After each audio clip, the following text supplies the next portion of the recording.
Welcome, everyone. We are live on Facebook, Rumble, Twitter, Twitch, and YouTube. Today, we're going to be talking about the latest top three stories of this last few days, the CyberTruck bombing in Las Vegas, the Bourbon Street attack, as well as Speaker Mike Johnson's election to Speaker of the House and his winning of the vote.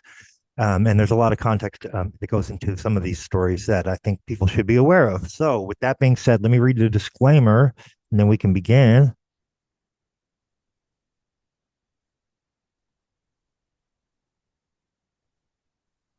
The views expressed on this show are expressly the views of the speaker and do not necessarily reflect the views, beliefs, or opinions of News4us.world, its hosts, broadcasters, or affiliates. Remember, folks, always use your own discernment when viewing. We encourage our viewers to think for themselves. All right, so we're going to start off with the Bourbon Street attack here, some updates on that, and then we're going to segue into the Las Vegas Cybertruck bombing and some new details that have come out about that in recent last couple days or so. So, with that being said, let me cue up the video that we're going to be watching right now, and then we'll go from there. All right.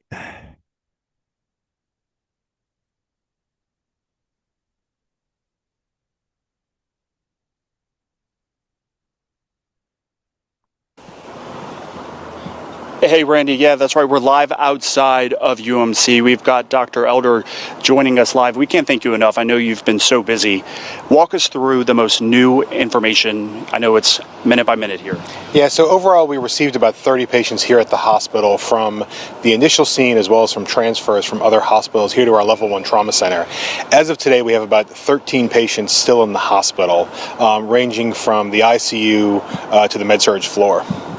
So 13 still here. How many did you take in originally? We took in 26 originally the night of the incident, and throughout the later in the day we took another 4 from other hospitals here at the university. Walk us through, in your eyes, I know I've interviewed you so many times, you've seen a lot. New Orleans has never seen anything like this. Have you ever in your career? Yeah, no, I think this is the most critically ill and highest number of patients in a short period of time that we've really seen in the region for something like this. And so, this hospital was just blocks away from where this occurred. Patients arrived here very quickly by EMS, which was great. We had a large number of really critically ill individuals all at once that got here. And with that, we saw both blunt and penetrating trauma from gunshot wounds to the blunt injuries from the vehicle. And so that was really a different scenario that we hadn't seen before. Walk us through, this is some of the best care, level 1 trauma center. Walk us through some of the injuries and the treatment and care y'all have done over the past few days. Yes, we're lucky. We have 2 medical schools here between LSU and Tulane who provide trauma surgeons that take care of our patients here. In addition to all of our nurses, staff that are here 24/7 as a level 1 trauma center to take care of the sickest of the sick trauma patients. And so that night we saw anything from gunshot wounds to gunshot wound graze injuries to the blunt trauma, which would be, blunt trauma to the chest and the abdomen with internal bleeding, head injuries, as well as a high number of orthopedic injuries, a lot of broken arms and legs due to the impact from the vehicle. How are you and your staff doing? This has got to be a lot. I know it takes a toll. How are you personally doing? We're doing well. This is stuff that we train for to take care of these critically ill patients. And when we get this number, it obviously can be a lot. But we have a team that prepares for this, we train for this, and then now we're in the part where we're not only taking care of the patients and the patients' families that are here with us, but we're also reaching out to our employees, our healthcare workers, and seeing what they need after going through something like this. And like I said, I know you've seen so much throughout your career. Is there one story that just comes to mind that really just touched your heart? Yeah, I think, here in what we've seen, it's really just, in this incident, we had people from, locally, from international, and so they're really all over the world were downtown when this happened. And so now we're trying to make sure that we can get those patients with their family here together so we can continue to take care of the patients and move forward. And so we've just had such a wide variety of people from so many different walks of life from all over the world. It's just been amazing to see how people come together when something like this happens to allow us to take care of the patient and their families. What would be your message to the city? I think everyone is kind of you walk around and you see kind of people just with a blank stare sometimes trying to comprehend this. So what would be your message to just New Orleans right now? I think for us, we're a city who we're used to these large crowds. We have events all the time. We're going to have more events upcoming. Now's the time to know that we should continue to do what we want to do and don't let acts of terrorism like this dissuade us from being New Orleanians and doing all the things we do. We have public officials, police, law enforcement, the governor's office here to support and protect everybody. Let them do their job with that. I think we as citizens should both, remember what happened, obviously grieve for those who are lost, take care of those that we're here to take care of, but then also continue to do what we do as New Orleanians because, it is important. It's part of who we are. It's part of the city. And we don't want other people's actions to change what we do. Well said. All right, Dr. Elder, I know you're a very busy man. We can't thank you enough for taking the time out of your busy schedule to speak with us this afternoon. Thanks a lot. Thank you. I appreciate it and all the work. Thank you so much. So again, Dr. Elder live right there. He's going to get back to work, but again, giving a very powerful message here in New Orleans. Guys, back to you. All right. Thank you for that, Aubrey. And of course. All right. So that was, did you catch that? The blackout of the screen just a minute ago? That was odd. I'm going to turn on my VPN just because that should stop any further interference, but it felt like somebody was trying to fuck with our stream. You get paranoid when you're doing this kind of. I know, dude. What the fuck, because, man? As you know, we've had our stuff suppressed, and it's hard to know whether it's truly technical difficulties or it's imposed technical difficulties. Right. That tripped me out because that should not have happened. Yeah. Go ahead and get that VPN on. And I'll let you know, viewers, when we're connected. You want to go ahead and speak on what you just saw, and if you want to ask some questions, I can maybe give some details, more details that we know on that as well, while we're waiting for the VPN to connect. Yeah, I just see these kinds of things and realize we live in a world where our whole culture and our whole society is under stress. Sorry about that, folks. There we go. All right, we're good. Go ahead. We're connected to the VPN. Go ahead. Start over. Sorry, because it kind of cut you off. Culture and a society where our whole society is under stress all the time, and where the pressures of life are astronomically greater than they were 40 years ago, 50 years ago, when I was young, and just to see these kind of attacks happening, we never heard of that at all anytime in the very occasionally there would be shootings, but almost never something like a mass shooting, unless it was the police shooting down students at Kent State for protesting, or it would be that kind of an action that was definitely an action of a government agency that was trying to suppress free speech because people were protesting what the government was doing in those days, and that was being suppressed. But these days, it's difficult sometimes to discern where the source of these things are. Can you tell me, Stephen, do we know anything about the perpetrators of those acts in New Orleans? Yeah, we do actually. Let me just give me a second here. Let me bring up an article on it, and I'll show you the face of what the guy looks like real quick.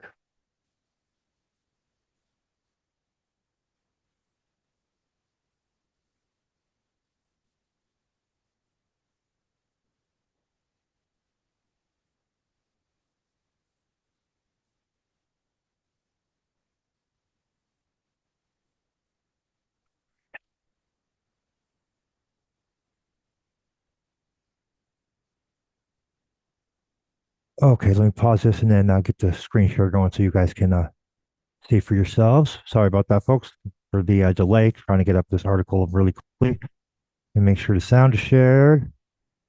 All right, cool. Yeah, I'm standing at Bourbon in Orleans where the FBI say they have new images of the suspect and also IEDs. So we want to pan our camera to cameras in this area to show you that these are the cameras that most likely captured those images. And in just one moment, you should be seeing those new images from the FBI. The FBI says this is the suspect a little more than an hour before the deadly Bourbon attack. The suspect is walking on Dauphine Street near Governor Nichols Street. The FBI says they found 2 IEDs in the ice chest that the suspect had came in contact with.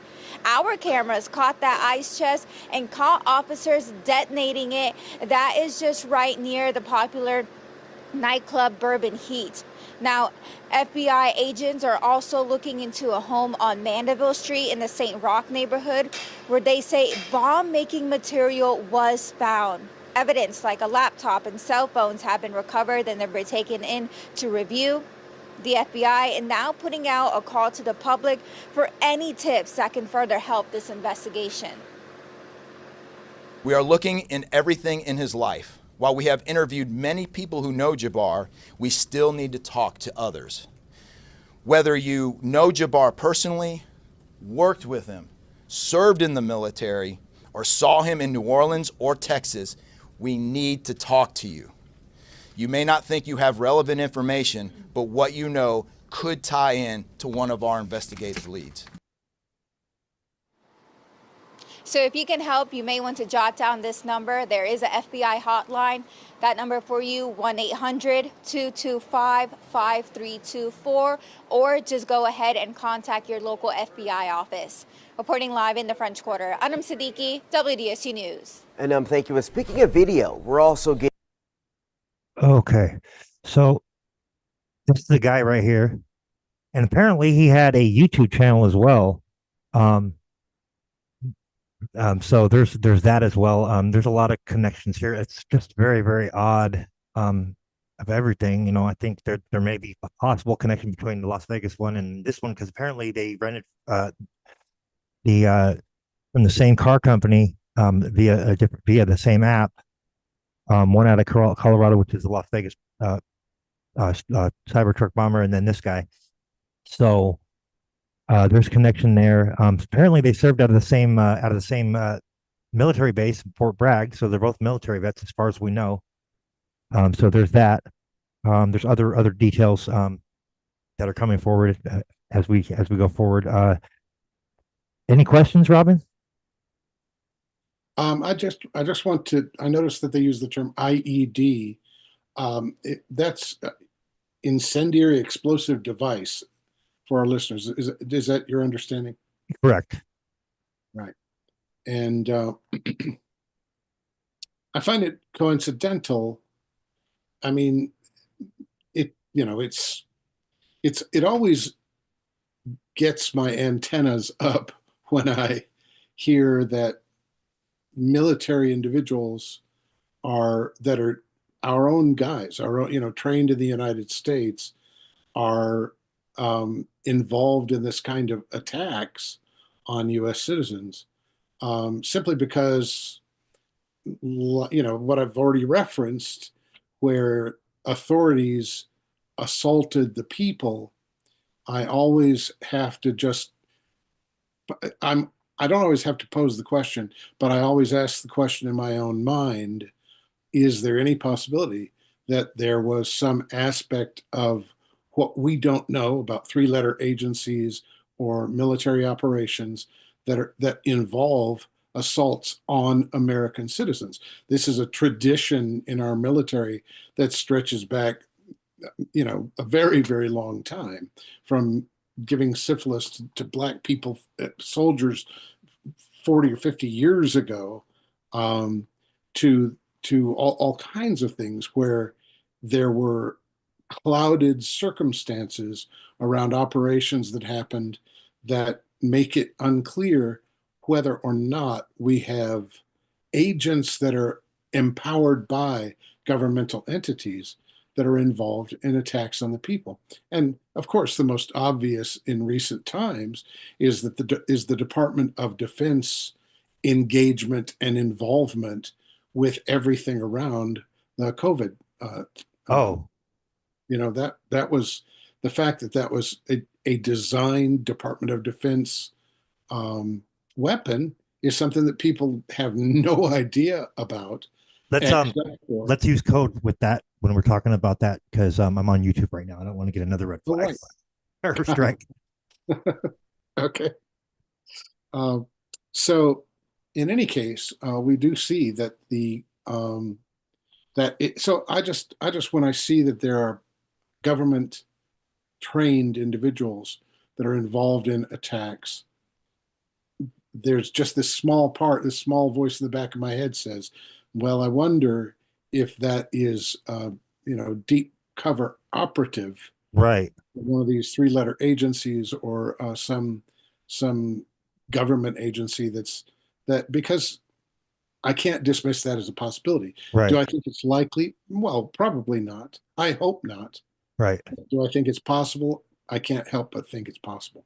Let's get into the next segment, the portion about the Las Vegas CyberTruck bomber, and some details on that, which I think are very, very, very, very interesting to say the least. There's a lot of stuff that doesn't add up, so I think, and it will speak to some of what you were just saying, I believe. Let me bring that up, and then we'll begin that, and then we'll go from there. Okay. There's two segments here. There's about a 2-minute, 30-second segment with some details about that, and then also a podcast interview from where there was an email sent by this guy, Matthew Livelsberger, I believe is his name. So let's be about maybe 12, 13 minutes total. Las Vegas officials say they have identified the driver of the CyberTruck that exploded outside Trump International Hotel Wednesday. CBS News reporter Andres Gutierrez joins us now. Andres, what more do we know about the driver and the status of the investigation? Well, good evening, Lindsay. At this point, the police department has positively identified the driver of that Cybertruck as 37-year-old Matthew Livelsberger of Colorado Springs, Colorado. They had been waiting to make this positive ID because his body had been so badly burned in the explosion, and they had to send out DNA testing. That DNA testing came back, and this afternoon they were able to send out that notification. The cause of death, they did allude to this earlier today, is that it was ruled by suicide. They pointed out at a news conference earlier this afternoon that it was a shot that they saw, that he ended up shooting himself in the head before the explosion. At this point, we know that the 37-year-old did rent the Cybertruck in Colorado and made the trip through Colorado, around New Mexico, and through Arizona before making it here to Las Vegas yesterday morning around 7:35 local time. He ended up going up and down the Las Vegas Strip before eventually ending up at the hotel. In fact, had cased the Trump Hotel. I was seen on surveillance cameras going through the valet area and then getting out before deciding about half an hour later to come back here and detonate in that vehicle. We're told that besides the one gun they found at the bottom of his feet there in the vehicle, there was another semi-automatic gun. Both weapons were purchased earlier this week on Monday legally in Colorado, Denver to be specific. They also found the large fireworks mortars that some of them had detonated, others were not. The ATF pointing out that overall this setup that he had was not sophisticated, and to them that was pretty striking given that this was a Green Beret who had extensive knowledge with explosives and drones, and so they're saying that if he did want to unleash some type of terror, that he would have been able to come up with a more sophisticated a way of an explosive, but that was not the case here. Okay. So this email came in on December 31st at 10:42 a.m. That is Tuesday. He said, "In case I do not make it to my decision point or onto the Mexico border, I am sending this now. Please do not release this until 1 January and keep my identity private until then. First off, I am not under duress or hostile influence or control. My first car was a 2006 black Ford Mustang V6 for verification. What we have been seeing with drones, he puts that in quotes, he says drones, is the operational use of gravitic propulsion systems powered aircraft by most recently China and the East Coast, but throughout history, the US. Only we in China have this capability. Our OPCEN, that's Operations Center, our OPCEN location for this activity is in the box below. China has been launching them from the Atlantic from submarines for years, but this activity recently has picked up. As of now, it is just a show of force, and they are using it similar to how they used the balloon for SIGINT and ISR, which are also part of the integrated comms system. There are dozens of those balloons in the air at any given time. The so what is because of the speed and stealth of these unmanned aircraft. They are the most dangerous threat to national security that has ever existed. They basically have an unlimited payload capacity and can park it over the White House if they wanted. It's checkmate. U.S. government needs to give the history of this, how we are employing it and weaponizing it, how China is employing them and what the way forward is. China is poised to attack anywhere in the East Coast. I've been followed for over a week now from likely Homeland or FBI, and they are looking to move on me and are unlikely going to let me cross into Mexico, but won't because they know I am armed and I have a massive V-bid. Let me pause right there for a second. So he says a massive V-bid. When I was talking to the FBI yesterday, they didn't know what a V-bid was. I had to explain what that acronym meant, literally. You fucking serious? Dead serious. I said it twice and he goes, you said that word V-bid. Can you tell me what that is? For your audience, a V-bid, for your audience who has not been in the GWOT for the last 20 years, a V-bid is a vehicle-borne improvised explosive device. In layman's terms, a car bomb, what we saw at Trump Tower. So, backing up, he says, I am armed and have a massive V-bid. I've been trying to maintain a very visible profile and have kept my phone, and they are definitely digitally tracking me. Here's where he gets into the other stuff, and this is where we had to redact the names. Well, your producer redacted the names. I have knowledge of this program and also war crimes that were covered up during airstrikes in Nimruz province, Afghanistan in 2019 by the admin, DOD, DEA, and CIA. I conducted targeting for these strikes of over 125 buildings. 65 were struck because of civcas, that's civilian casualties, that killed hundreds of civilians in a single day. News4us continued strikes after spotting civilians on initial ISR. It was supposed to take 6 minutes and scramble all aircraft in CENTCOM. The UN basically called these war crimes, but the administration made them disappear. I was part of that cover-up with News4us, an agent, redacted, of the DEA. So I don't know if my abduction attempt is related to either. I worked with, redacted, IO staff on this as well as the response to Bala Murghab. Redacted commander at the time, redacted can validate this. You need to elevate this to the media so we avoid a world war because this is a mutually assured destruction situation. Then he says, for vetting, my LinkedIn is Matt Berg or Matthew Livelsberger, an active duty 18 Zulu out of 110, that's 1st Battalion 10th Special Forces Group. My profile is public. I have an active TSSCI with UAP, USAP access. What is USAP? Do you know what that is? I don't know what that is. But I checked his credentials on LinkedIn. So that was the first thing I did. I went to his LinkedIn page. First thing I noticed was all of his bona fides were in place. He has all the UAS training from USASOC and everything else. And so I said, okay, at least the guy knows what he's talking about with drones. That was a very rough dig into the guy. But my issue was I couldn't validate or verify any of this information. And I told him that. And how I responded to him was in a subsequent email. I said, this is obviously a very big deal, but I don't have anything to verify this information with. Talking about gravitic propulsion systems without evidence just makes me another UFO talking head. Like, I'm not going to go on my social media page and start talking about UFOs and anti-gravity systems and everything. I don't know what you're talking about. I can't. And he said, can I get on Fox News Contact on Signal as well as Sean's show? Hegseth would be good too. That was his last message to me. Wow. Yeah. You know, the thing is, what is a gravitic propulsion system?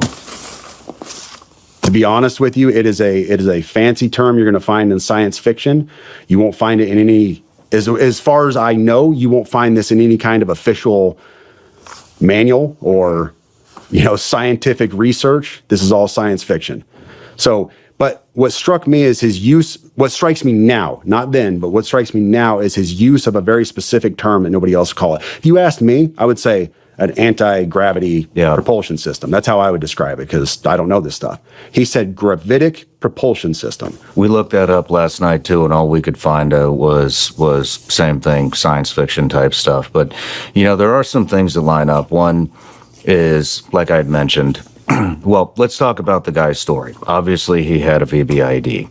Obviously, he was in the military and served. And the thing that he was talking about in 2019, we pulled a report. This is from October 9th, 2019. UN report find alleged drug facilities were not lawful target airstrikes caused significant civilian casualties. The United Nations Special Report, which examines the impact on civilians of the United States airstrikes on alleged drug processing facilities on 5 May 2019 in Afghanistan, determines the operation caused a large number of civilian casualties.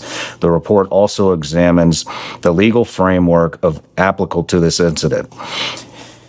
In June 2019, the UN assistance mission in Afghanistan, together with representatives of the Afghanistan Independent Human Rights Commission, conducted a site visit to areas impacted by the strikes in Farah Province, Bakwa District, as part of its extensive fact-finding into the 5 May incident. The UN verified 39 civilian casualties, among them 14 children, 1 woman, from multiple airstrikes on more than 60 sites that the United States Afghanistan identified as drug production facilities in Bakwa District and in parts of neighboring Delaram District of Nimraz Province. Moreover, the UN is working to verify credible reports of at least 37 additional civilian casualties, the majority of whom were women and children. Although airstrikes on the alleged drug processing facilities had taken place before, this was the first time that UNAMA had received reports of large number of civilian casualties resulting from such an operation. And it goes on. I'm not going to read all this. We'll link the article here. But so that 100% lines up. The other thing, that really struck me is, like I had mentioned, after our phone call, I jumped in an interview. After the interview, checked my phone, and I had several Green Berets, former Green Berets, one still active. Actually, I'm just going to say it was Tim Kennedy.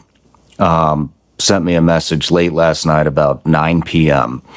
and said, hey, I should have brought my phone up here, but hey, basically that USASOC wants to give me more context on what had happened on this guy. And so first I wasn't going to take the call because I don't trust the government anymore. I don't think anybody does. But I was on the phone with my producer, who was a naval surface warfare officer, and my attorney, Tim Parlatore. They said we should talk to him. So I called Tim, was really pissed off, reamed his ass about it, and then later apologized. But, I think you had mentioned that you had received a message from somebody that says nobody's heard of this guy. Tim sent me a picture of him shooting with this guy. And I don't know if I should release that photo or not, but Tim basically told me this. So I got the POA's number, the public affairs officer, sent it to Jeremy and Tim. He talked to them.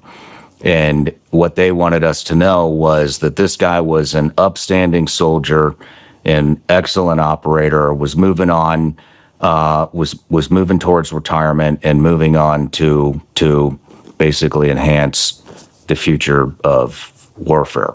They wanted us to know that. Then the PA officer, sounds like almost jokingly said, which I don't know why you would joke about this, said that, and between us, which why the fuck would a POA officer say between us? I mean, if they didn't want us to know that information, then they just...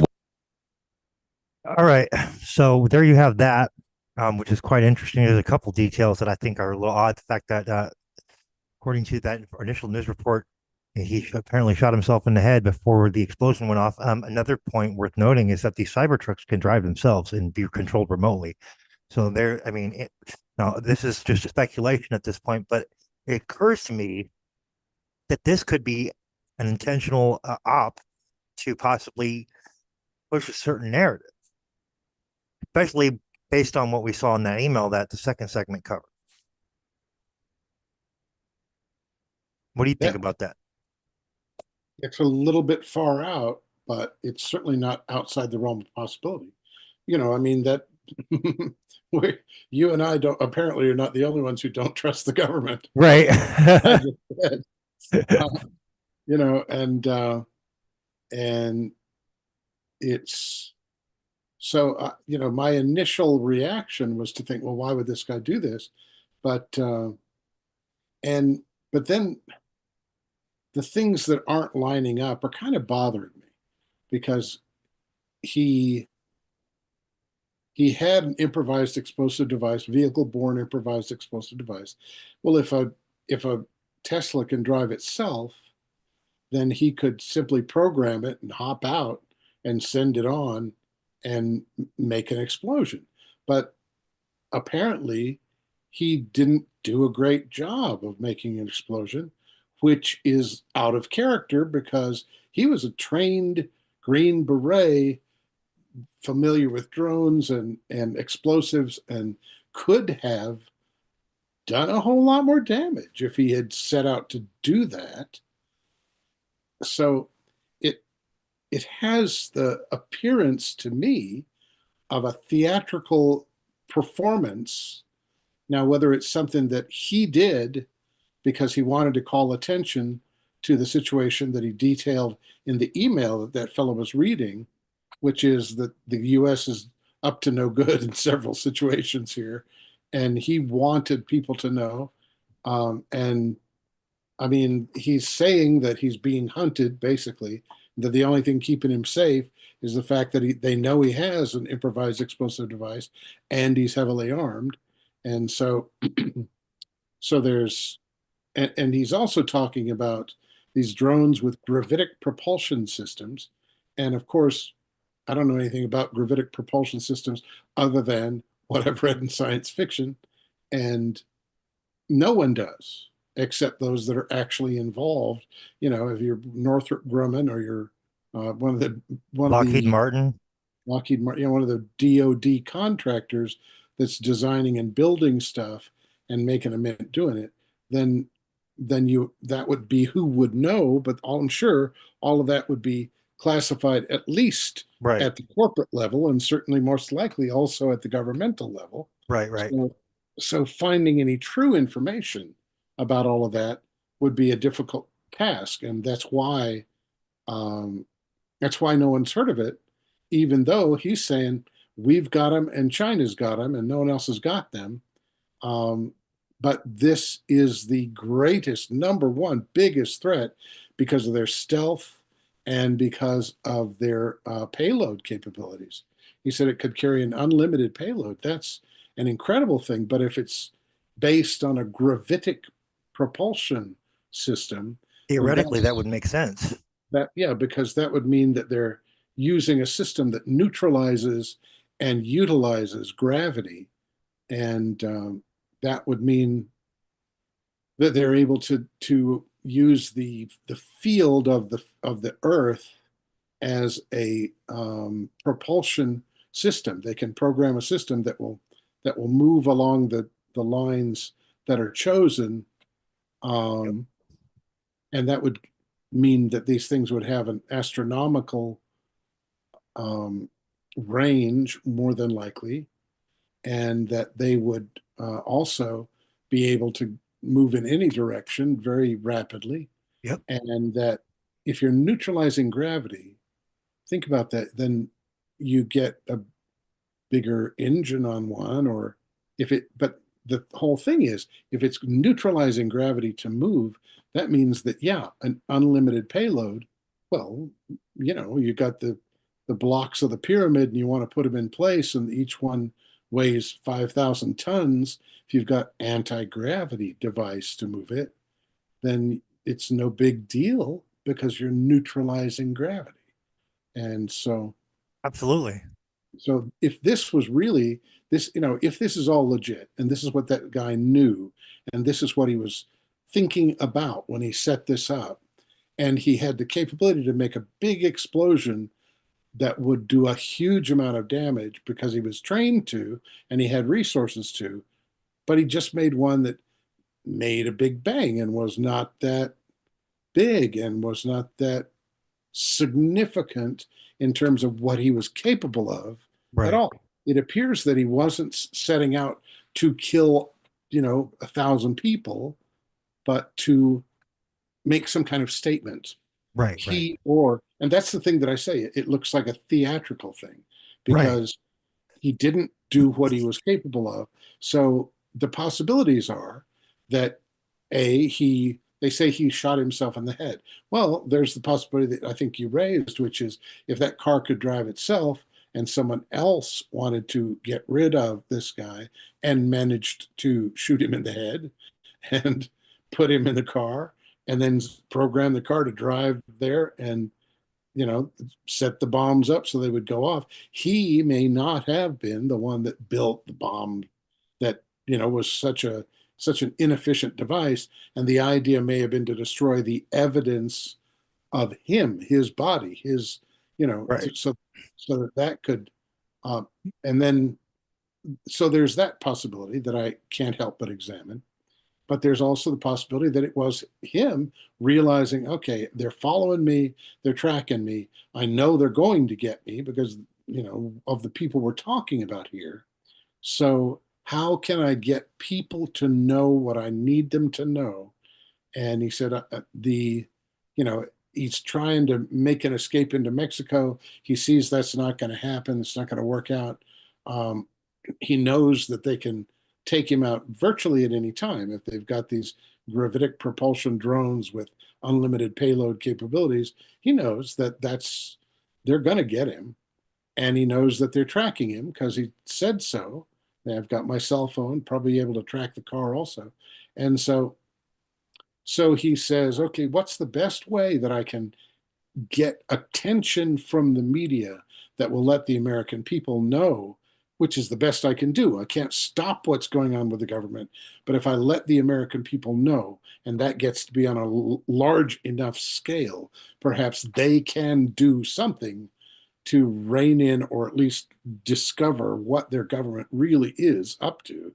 And so I speculate, this is all speculation, but I speculate that that may have been a motive, that could have been him that did all of that, and that could be the motives that he had.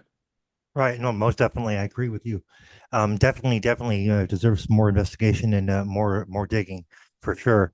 Um, absolutely. There's a lot that's not really adding up, and it just looks like highly a lot to me. It reeks to me.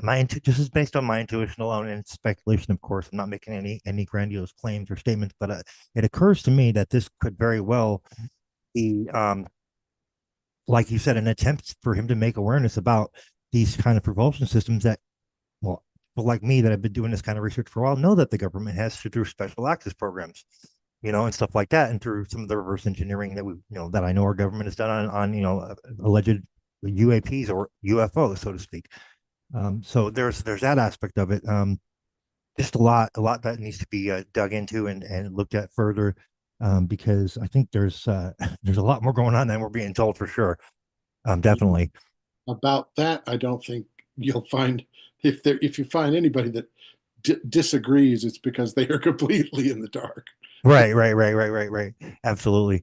Let's get into the last little segment we're brought to cover here, which is the Speaker of the House vote, which happened today.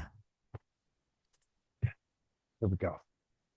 Let me just bring that up, and then we'll play that. 1 second. And so allegedly, Mike Johnson won the Speaker vote. So that's a good thing. We won't have any issues as far as having to do all that before the inauguration, which is good, because one of the concerns was that if we didn't have if it was delayed, we couldn't have the inauguration because you have to have a Speaker of the House, and so that's a relief to some degree for some people. I'm sure others are not very happy about it, but can't make everybody happy. It's just one of the things in life. You have to just can't please everybody. But here we go. This is about a 3-minute segment, give or take. Yeah, about 3 minutes.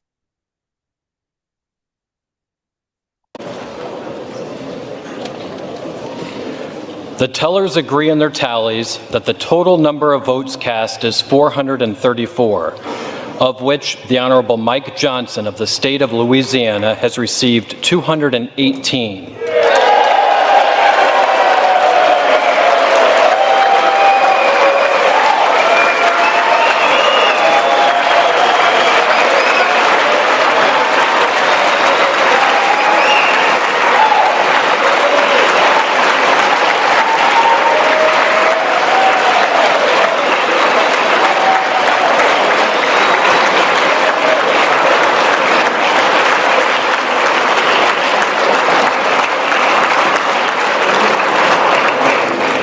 The Honorable Hakeem Jeffries of the state of New York has received 215.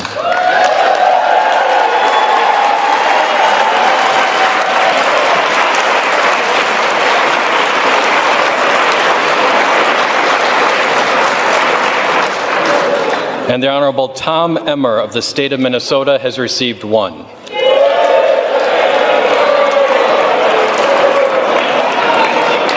Therefore, the Honorable Mike Johnson of the state of Louisiana, having received a majority of the votes cast, is duly elected Speaker of the House of Representatives for the 119th Congress.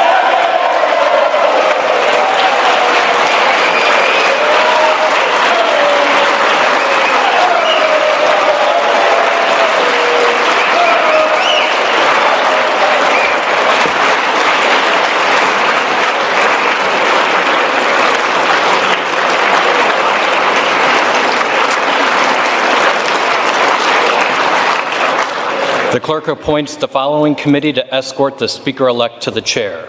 The gentleman from Louisiana, Mr. Scalise. The gentleman from New York, Mr. Jeffries. The gentleman from Minnesota, Mr. Emmer. The gentlewoman from Massachusetts, Ms. Clark. The gentlewoman from Michigan, Mrs. McLean. The gentleman from California, Mr. Aguilar. The gentleman from North Carolina, Mr. Hudson.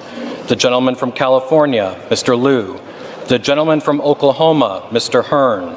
The gentleman from Colorado, Mr. Neguse. The gentleman from Utah, Mr. Moore.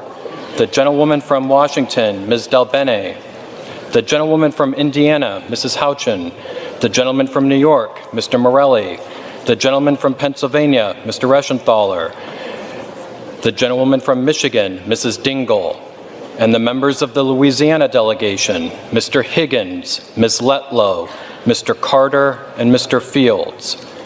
The committee will retire from the chamber to escort the Speaker-elect to the chair.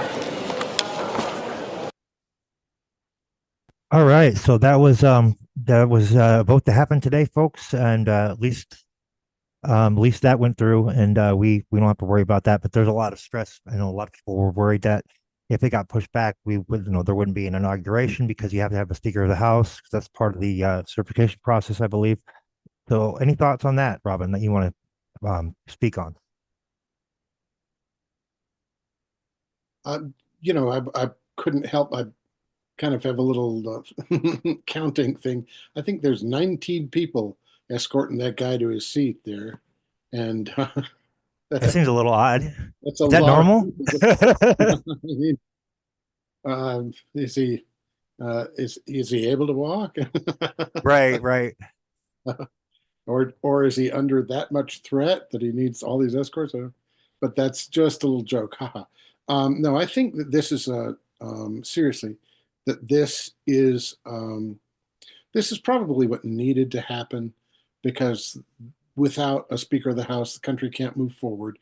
The people have made it clear that they've chosen their president, and they want to have government, and so for that to continue, it is necessary to get a Speaker of the House in place. I know that there are those that are like, oh, he's not Republican enough. And there are those that are like, well, he's not Democrat at all. and it may be that it winds up being a good thing, because it may bring some balance to a system that is inherently has strong biases on each side. Right. And so I'm hopeful that this works out to be something that the American people feel well represented in in all the things that are important to a great many of us. And so that's my take. Yeah, well said, Robin. I agree completely. One of the things I was concerned about was, well, if they are not able to vote and come to a decision on who would be Speaker of the House, well, one of the things that would happen is, they would have to keep revoting, even if it was past the inauguration time or the certification. They would have to make sure that that would be the top priority. They would have to first elect a House of Speaker of the House before they could even do the certification or inauguration itself. And so that was one of the concerns, that maybe they would try and stall, and the vote would stall because they're trying to keep pushing it back. And I'm relieved myself that didn't happen. And so it occurs to me that that's one of the things that could have happened or played out that way. I'm glad that it didn't, of course, because I think we need to have I think we need to abide by the popular vote, and the electoral college vote, like what the people wanted. I mean, especially considering how overwhelming it was. Yeah, I think that the incoming administration definitely has a strong following.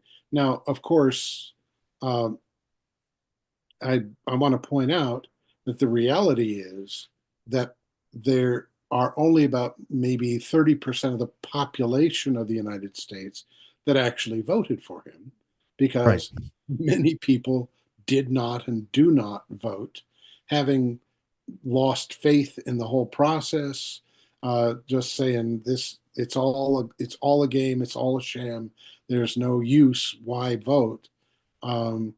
So it's the ones that still have a little faith that it is that the electoral process and appointing government leaders means something, that were involved in choosing between the candidates that were available to choose from, and they've certainly made themselves known. And it's also arguable, hey, if you chose not to vote, then do you still have the right to protest? Right. And I think always we have the right to protest, because we are the government according to the Constitution of the United States. We are the government, and we have the absolute right to protest if our government Absolutely. is not representing our wishes, and is, if it gets out of line and is doing immoral and unjust things. There comes a point when it is a valid and reasonable thing to rise up and overthrow our own government. And I don't advocate that. I'm not saying that we're at that point. I'm just saying that Well, it it's is stated something in our that is built Declaration of into the Independence. Constitution, that they said, we the people are the people running the country. And when that's the whole point of why we had a revolution in the first place, was the people decided to overthrow the government that was over them, and they wanted to empower us with that same power and ability. So it really is vitally important that we both realize that we have that capability, and that we have the willingness and the means to exercise it. And so so in any case, that's the implications are that the government will carry on, and we're headed into a new era in how we are governed. And meet the new boss the same as the old boss? I don't think so. I hope not. But oftentimes, the whole thing about politics it turns out to be more or less a sham, and the same corporate interests are represented, and the same contracts are in place that allow the military-industrial complex, the pharmaco defense contracts, the big ag contracts remain in place, and people continue with business as usual. And it's all this theater, this kabuki theater, to show the people a story that says, yes, you really are in charge, when in fact, we're not in charge at all. And so, that being the reality, we can only hope that maybe there are some good guys that are in charge somewhere, that have enough power to be able to influence the direction of the country, and that that what we're seeing somehow could be an outplaying of some of that. And I'm hopeful. I'm ever hopeful, because I just don't believe in losing hope. I think that you always right. Well, I'm the eternal optimist myself, so I'm pretty much in the same boat as you there. Although I think a good healthy dose of skepticism is always warranted. We should always be looking at things with a healthy dose of skepticism, just to be doing our due diligence. Right. I'm a skeptic. I'm not really a cynic, but I can understand the rationality of cynicism. Absolutely. To just sort of say, well, you're all wasting your time trying to influence anything, because it's all in the bag already. Pretty much true. But I think that there are warring forces in the world, and I think that there are powerful individuals in opposition vying for control. And I think that some of them actually have a heart and have an interest in looking after the people, and the others have no heart and no interest in looking after the people, and are only in it to improve their power base, improve their really, it's not about the finances, because they already control so much wealth that it becomes about the power and the ability to manipulate and use people as a resource. Right. And that's what we were seeing, all over the place. But in any case, I think I've said enough. I think you made some good points there, Robin. Absolutely. And like you said, power aspect, absolute power corrupts absolutely.